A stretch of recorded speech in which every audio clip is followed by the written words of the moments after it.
Hi, I'm Miss Kelly. And I'm Miss Cathy. Welcome to the garden. Today in the garden, we will be planting our seeds. You will need seasonal seeds, a small shovel, water, and signs or stakes to label your plants. When a seed is planted, it grows into a plant. It is important to know what kind of seeds will grow best in your garden. Choose seeds based on where you live in the season. These are the resources that we used while we were deciding what to plant.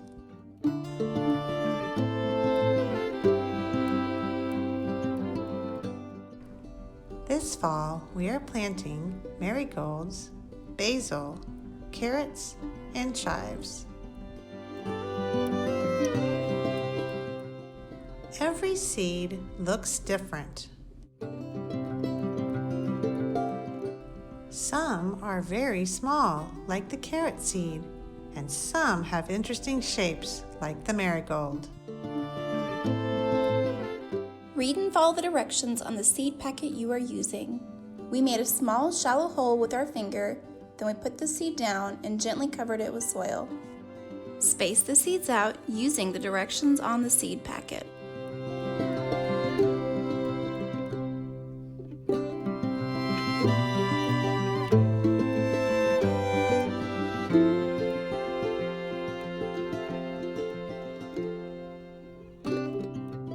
We used a ruler to help us space our seeds.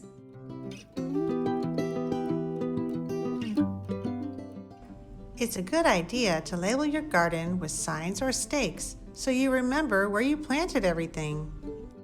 We used inexpensive paint stir sticks from a local home improvement store and craft paint to make these simple and fun plant signs for the garden. Make sure to give the garden a good watering after you plant your seeds. Mother Nature helped us out with a nice soaking rain shower as soon as we were done planting our seeds. We have lots of books about seeds available online at HCPL and with the Libby app. Thanks for watching. We hope this inspires you to plant a garden yourself. Tune in next time to see how our garden grows.